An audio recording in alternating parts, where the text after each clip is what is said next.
children, welcome to Little Scholar Public School. विषय मराठी इयत्ता 6वी. विद्यार्थी मित्रांनो, आज आपण पाठ क्रमांक 11 मीनूचा जलप्रवास या पाठाचा अभ्यास करणार आहोत. पाठ अभ्यासण्यापूर्वी आपण पाठाचा परिचय जाणून घेऊया. पहा, मीनू नावाची छोटी मासोळी एकदा नदीतून समुद्रात जलप्रवासाला निघते. तिथे तिला म्हणजे मीनू नावाची जी मासोळी होती तिथे तिला कासवदादा मीनूला समुद्रातील मोठमोठ्या माशांची माहिती सांगतात. पहा, मग पाठामध्ये काय आहे तर एक मीनू नावाची छोटी मासोळी आहे आणि ती नदीतून जलप्रवासाला म्हणजे नदीतून समुद्र कसा आहे हे पाहण्यासाठी समुद्रात जाते आणि तिथे तिला कासवदादा ज्या मोठमोठ्या माशा आहेत त्या माशांची माहिती सांगतात. तर चला मग मीनू माशी कशी आहे आणि ती कशी समुद्रामधल्या मोठमोठ्या माशाची माहिती कासवदादा तिला कशा प्रकारची सांगतो आता हे आपण अभ्यासूया. तर चला मग आज आपण पाहूया पाठ क्रमांक 11 मीनूचा जलप्रवास. पहा विद्यार्थी मित्रांनो, एक होती नदी, तिच्यात होते खूप पाणी. एक नदी होती तिच्यामध्ये खूप पाणी होतं, जसं की निळे थंडगार व स्वच्छ. नदीतलं पाणी कसं होतं? निळे होतं आणि थंडगार आणि स्वच्छ पाणी होतं. पहा, नदी होती पहिले, एक होती नदी, तिच्यात होते खूप पाणी, निळे आणि थंडगार व स्वच्छ असं पाणी होतं. इतके स्वच्छ की वरून पाहिले की तळाची वाळू दिसायची. म्हणजे ते पाणी इतकं, ती जी नदी होती ती नदी इतकी स्वच्छ होती की त्या नदीत वरून पाहिलं की त्या तळाची वाळू दिसायची. म्हणजे आपण एखादी सुंदर ओढा असला तर त्या ओढ्यामध्ये काय आपण वरून पाहिलं की खालपर्यंतचे जे मोठमोठे दगड आहे, जी वाळू आहे ती दिसायची. म्हणजे तितकी ती थंडगार आणि स्वच्छ ती काय होती? नदी होती. बघा, त्या नदीमध्ये काय होतं? गोल गोटे दिसायचे आणि सुळसुळ पोहणारे छोटे मासेही दिसायचे. पहा, जसं मी सांगितल्याप्रमाणे छोटासा ओढा असतो, खेड्यामध्ये छोटासा ओढा असतो. त्या ओढ्यामध्ये आपण डोकावून पाहिलं काय होतं? आपल्याला स्वच्छ पाणी दिसतं आणि त्या पाण्याच्या खाली असणारी माती, गोल गोटे दिसतात. तसंच त्या प्रकारचे म्हणजे तशीच ती नदी होती. काय होती तर त्या नदीमध्ये गोल गोटे दिसायचे आणि सुळसुळ पोहणारे छोटे मासेही दिसायचे. माशांच्या समूहात राहायची मीनू मासोळी. ओके, तर मग काय प्रिंट मिस्टेक असेल तिथे मीनू मासे. ओके, मग तिथे काय होतं? त्या नदीमध्ये खूप छोटे मासे असायचे आणि त्या माशांच्या समूहात एक मीनू मासोळी सुद्धा राहत होती. पहा, मीनू होती इवलीशी. म्हणजे मीनू काय होती? छोटी मासोळी होती, अगदी तुमच्या हाताच्या छोट्या बोटा एवढी. आपला हात जेवढा असतो त्या हाताच्या जेवढं बोट आहे त्या बोटा एवढीच ती होती. रुपेरी कल्ल्याची. इतर मासे तिचे खूप लाड करायचे. ती मासोळी काय होती? इतर माशांच्या तुलनेमध्ये ती फार छोटी होती, आपल्या हाताच्या बोटा एवढी होती. आणि इतर जी मासे होते ते इतर मासे तिचा खूप लाड करायचे. तिला क्षणभरही नजरेआड होऊ द्यायचे नाहीत. क्षणभर नजरेआड म्हणजे काय? आपल्यापासून दूर जाऊ देत नव्हते. म्हणजे ती नेहमी सर्वांच्या डोळ्यासमोर असायची होती, आपल्या डोळ्याच्या बाजूला तिला जाऊ देत नव्हते. पण मीनूला नदीच्या त्या खोलगट भागात राहायचा कंटाळा आला होता. आता मासे म्हणलं की काय? नदीच्या खाली म्हणजे नदीचं जे पाणी असतं, नदीचा जो तळ असतो त्या तळाच्या खाली मासे राहत होते. पण जी मीनू मासोळी होती त्या मीनू मासोळीला नदीच्या खोलगट भागात राहायचा कंटाळा आला होता. कारण छोटंसं पिल्लू म्हणलं की काय असतं, त्याला एकाच ठिकाणी राहून फार कंटाळा येतो. तशाच प्रकारे जी मासोळीमधली मीनू मासोळी होती त्या मासोळीला काय होतं? खोलगट भागात राहायचा आता कंटाळा आला होता. ती आईला विचारायची. मीनू मासोळी, पहा नीट लक्ष देऊन ऐका. ती आईला विचारायची. कोण? मीनू मासोळी आपल्या आईला विचारायची. काय? आई, एवढं पाणी रोज कुठं जातं? आई म्हणायची. मग आई काय म्हणायची? मीनू, पुढे मोठा समुद्र आहे त्यात जातं.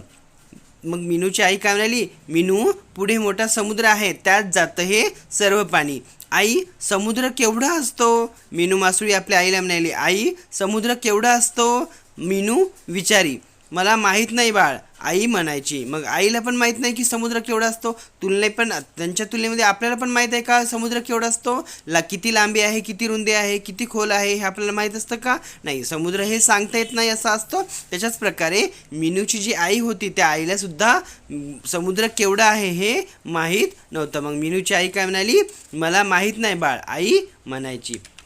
जेव्हा जेव्हा मिनू तिच्या आईला विचारायची, तिची आई काय म्हणायची की मला माहीत नाही असं तिची आई म्हणायची. मिनू अधूनमधून विचार करायची, खरंच केवढा असेल बरे समुद्र?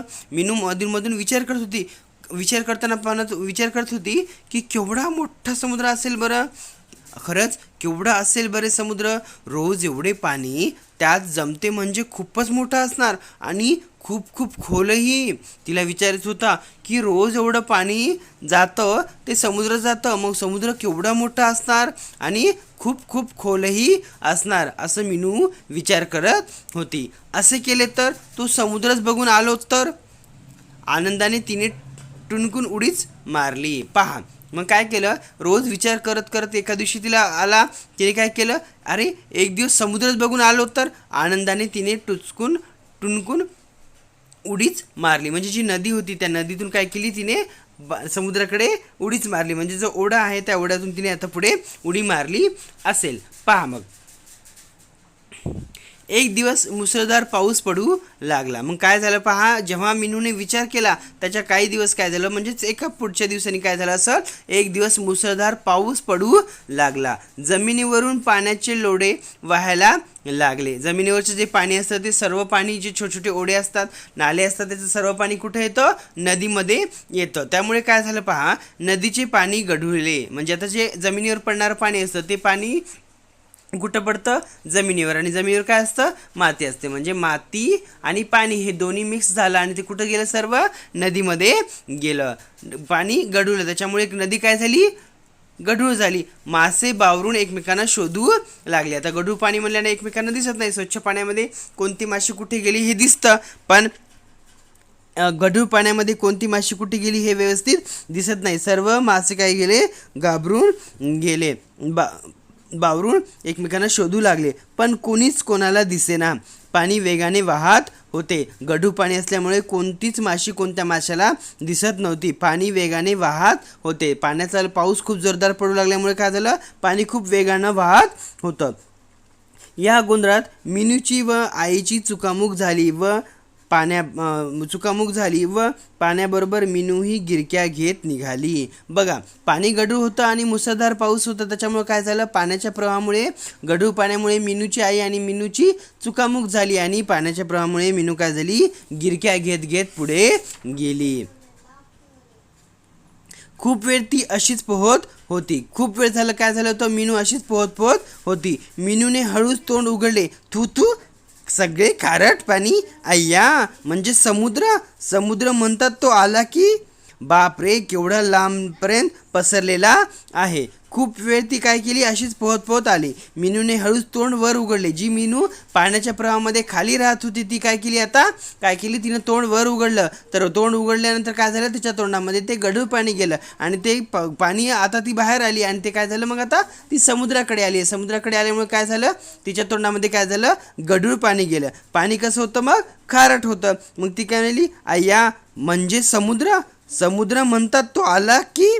बापरे, केवढा लांबपर्यंत पसरलेला आहे असं ती स्वतःच विचार करत होती. मग काय झालं पहा, नजर सुद्धा पोहोचत नाही इतक्या लांब. म्हणजे तिची नजर जिथपर्यंत पोहोचत नाही तितक्या लांबपर्यंत काय होता? समुद्र होता.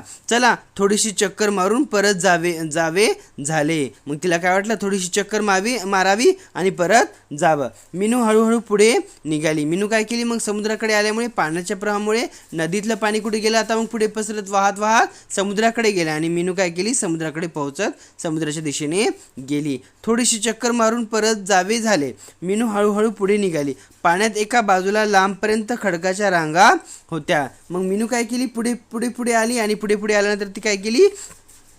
पाण्यात एका बाजूला लांबपर्यंत खडकाच्या रांगा होत्या. जे काही खडक होते त्या खडकाच्या काय होत्या? आता तिला रांगा तिथे दिसल्या. त्यातील एका खडकावर फुलेच फुले होती. जे काही खडक पाहिलं होतं त्या खडकावर काय होते, फुलेच फुले तिला दिसत होती. नदीच्या पाण्यावर तरंगायची तशी. नदीच्या पाण्यावर जसं फुलं तरंगतात तसंच त्या दगडावर सुद्धा फुलं काय होती, तरंगत होती. मिनूला गंमत वाटली. मिनूने हे सर्व काही पाहिलं नव्हतं, त्याच्यामुळे तिला हे पाहून आता काय होतं, गंमत वाटू लागलं. जसं पाण्यावर फुलं तरंगतात तसंच त्या दगडावर सुद्धा काय होती, काही फुले तरंगत होती.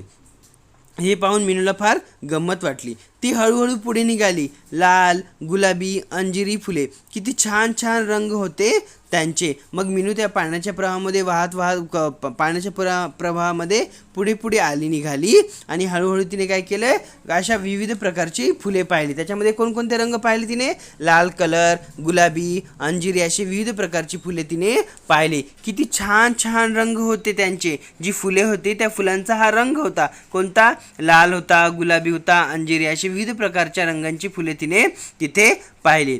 इतक्यात तिची एका विचित्र माशाशी टक्कर झाली. मिनू होती ती पाहत पाहत काय झालं, तिची एका माशाची, विचित्र मासा होता त्या मासाची तिची काय झाली, टक्कर झाली. त्याचे तोंड घोड्यासारखे होते व पोटाला पिशवी होती.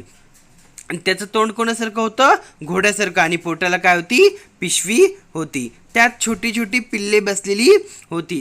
ती जी पिशवी होती, तिच्या पोटाला जी पिशवी होती, जसं कांगारू या प्राण्याला पिशवी असतं तशाच प्रकारे त्या घोड्यासारखं तोंड दिसणाऱ्या काय होतं, प्राण्याला, माशाशी काय झाली, तिची टक्कर झाली होती. त्याचं तोंड घोड्यासारखं होतं आणि त्याच्या पोटाला काय होती, पिशवी होती, आणि त्यात काय होती, छोटी छोटी पिल्ले बसलेली होती. मिनूला क्षणभर हसूच आले. मिनूला काय झालं, एका क्षणापुरतं काय झालं, तिला थोडं हसूच आलं. का, कारण या अगोदर तिने असले कसल्याही प्रकारच्या माशा पाहिलेल्या नव्हत्या, त्यामुळे तिला काय झालं, थोडं हसूच आलं. पुढे काय झालं पहा, कोण तुम्ही, तिने विचारले. मग काय झालं, मिनूने त्यांना विचारलं. काय म्हणाले, कोण तुम्ही, तिने विचारले. पण तो पिवळा मासा काहीच न बोलता हळूहळू पुढे गेला. पहा, जो घोड्यासारखं तोंड दिसणारा मासा होता त्याचा रंग कसा होता, पिवळा मासा. जेव्हा मिनू त्यांना विचारली, कोण तुम्ही, तिने विचारले, मिनूने त्यांना विचारलं, तर तो पिवळ्या रंगाचा जो मासा होता त्याच्या पोटामध्ये पिशवी होती, तो काहीच न बोलता हळूहळू पुढे निघून गेला. एवढ्यात तळ्याकडून आवाज आला. त्याचं नाव घोड मासा.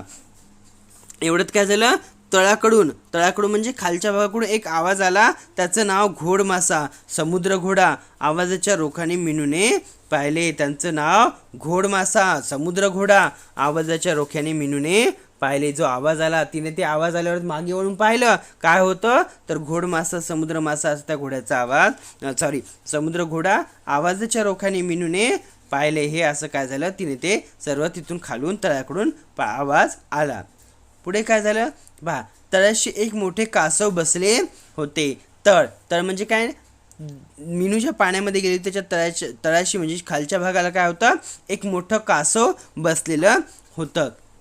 नदीत असते त्याच्यापेक्षा कितीतरी मोठं. नदीमध्ये जेवढं कासव असतं त्याच्यापेक्षा कितीतरी मोठं काय होतं, तिथे कासव बसलेलं होतं. मिनू लाटाच्या पायऱ्या उतरत त्याच्याजवळ पोहोचली व म्हणाली. मिनू काय झाली, लाटाचा जो पायऱ्या होता, लाटाच्या पायऱ्याने काय उतरत त्याच्याजवळ पोहोचली व म्हणाली. मिनू त्या लाटाच्या प्रवाहाने काय केली, उतरत उतरत तळ्याकडे आली आणि त्याच्याजवळ पोहोचली व म्हणाली. मिनू कासवाकडे गेली आणि म्हणाली. काय म्हणाली, कासव दादा, तुम्ही इकडं कधी आलात. मग तिला वाटलं की जो कासव नदीमध्ये होता तोच कासव इकडे कधी आला, असं ती त्यांना विचारू लागली. कोणाला, कासव दादाला. काय म्हणाली, कासव दादा, तुम्ही इकडं कधी आलात. कासव काय म्हणाला, मी तर इथेच राहतो. ते म्हणाले. कासव काय म्हणाला, मी तर इथेच राहतो. नाहीच मुळी, आमच्या नदीत एक छान छान कासवदादा आहेत. मग मिनू काय म्हणतं, नाही, आमच्या नदीमध्ये पण एक छान कासवदादा आहेत. मग कासव काय म्हणतो पहा, ते वेगळे, मी समुद्रात राहतो. पण तू इकडं का आलीस, इथं तर पावला पावलावर संकट उभी आहेत. मग कासवदादा काय म्हणतो त्या छोट्या मिनूला, तू इकडे का आलीस, इथं तर पावला पावलावर संकट उभी आहेत. कारण छोट्या मासा ह्या नदीमध्येच सुखरूप असू शकतात. जर त्या माशा समुद्रामध्ये गेल्या तर समुद्रामध्ये आपल्याला विविध प्रकारच्या मोठमोठ्या माशा पाहायला मिळतात. मग त्या मोठ्या मोठ्या माशा आपलं अन्न किंवा आपलं जगण्यासाठी काय करतात, या छोट्या माशांना खातात. त्याच्यामुळे कासवदादा तिला म्हणाला की इथं तू का आलीस, इथं पावला पावलावर काय आहेत, संकट उभी आहेत. बघितलंस किती चित्र विचित्र मासे फिरतायत इकडून तिकडे. तो 8 हात असलेला अष्टभुज मासा. पहा कासुदादा मिनूला समजावून सांगू लागला की तू इकडे का आलीस, कारण इथे पावलावर काय आहे, संकट आहेत.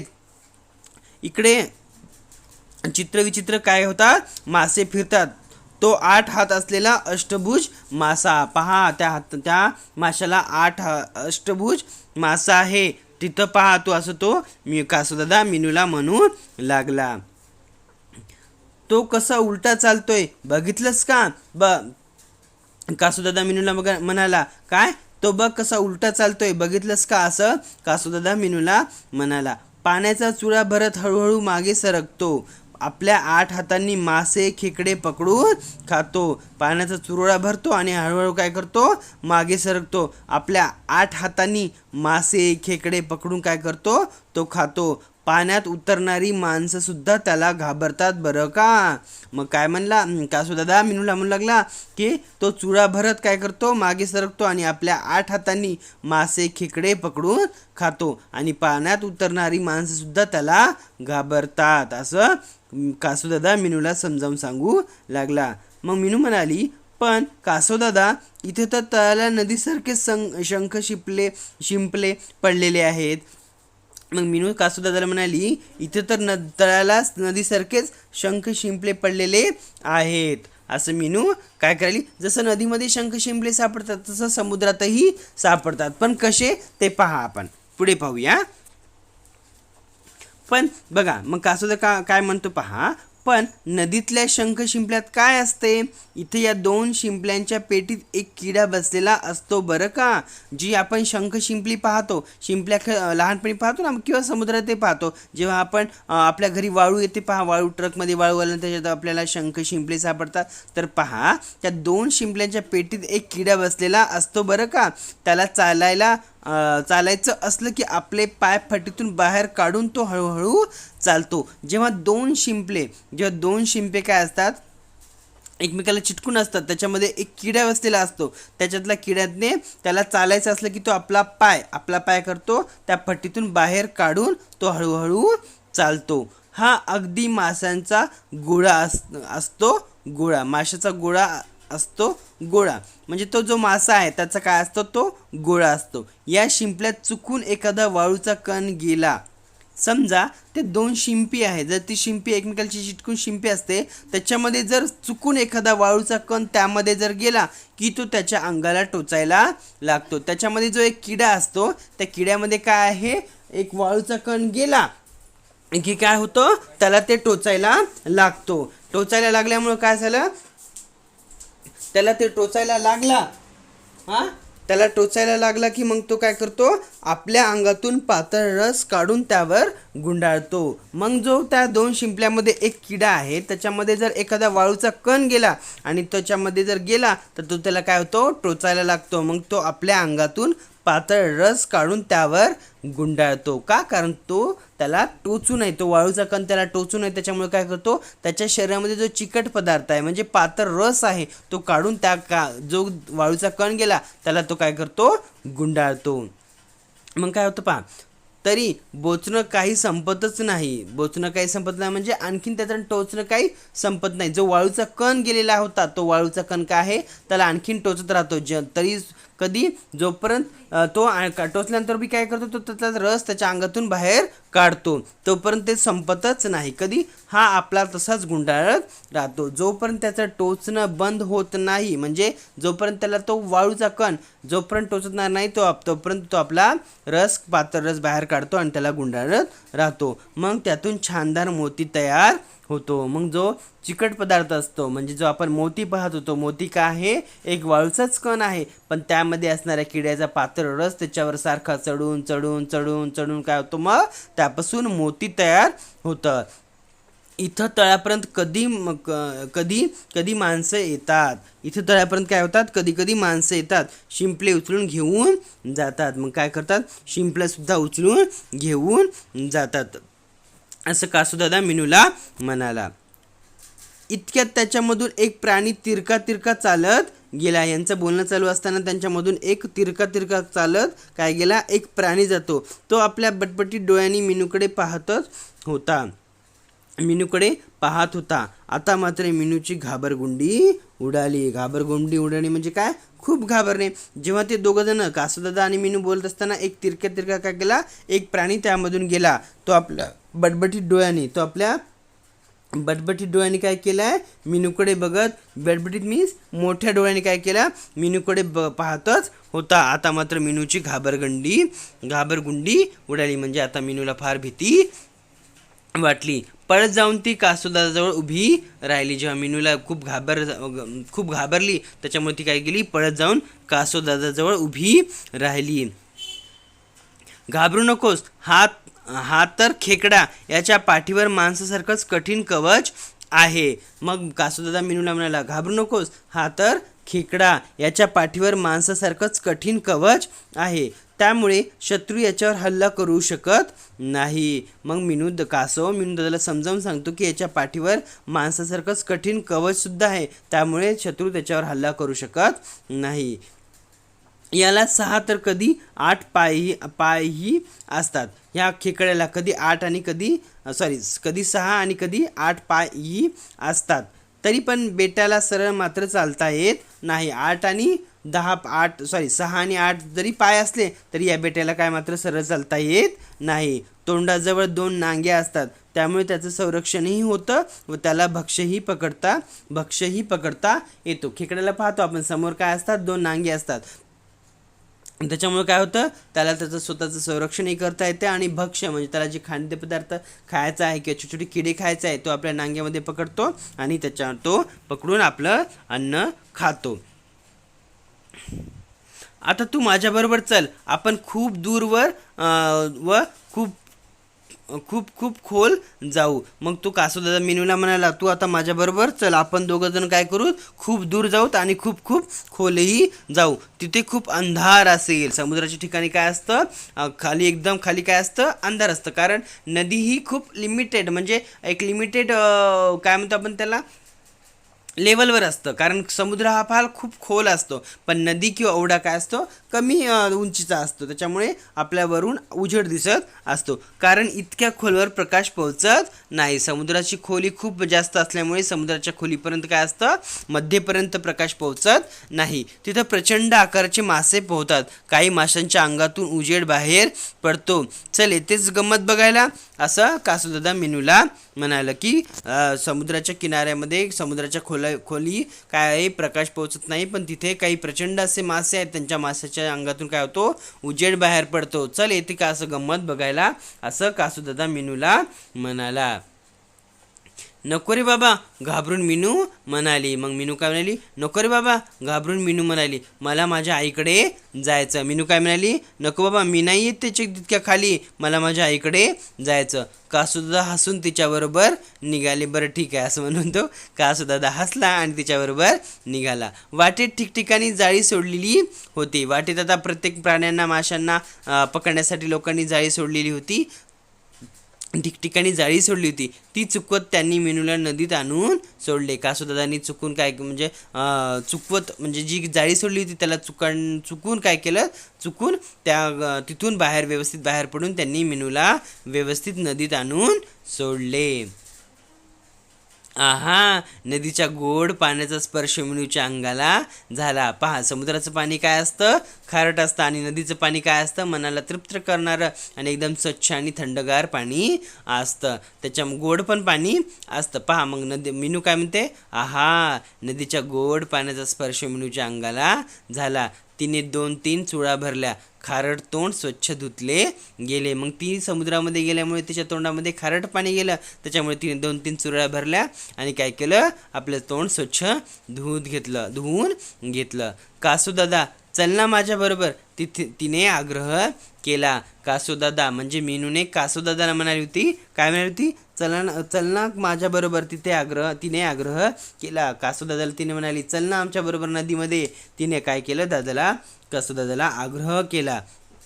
मग कासू म्हणाला, नको मीनू, जसा तुला समुद्र आवडत नाही तशीच मला नदी आवडत नाही. बरं येतो मी, तू मात्र आता घरी जा हं. वळून बघत कासुदादा हळूहळू निघाले. मग काय झालं माहिती आहे का, जसं मीनूला समुद्र आवडत नाही त्याच प्रकारे नदी कोणाला आवडत नाही, कासवदादाला. Very good. नदी कोणाला आवडत नाही? कासवला. आणि समुद्र कोणाला आवडत नाही? मीनूला. बरं, येतो मी, तू मात्र आता घरीच जा हं. वळून बघत कासवदादा हळूहळू निघाले. मीनूला सांगितलं, आता येतो मी, तू मात्र आता घरीच जा हं. वळून बघत कासवदादा हळूहळू तिथून निघाले.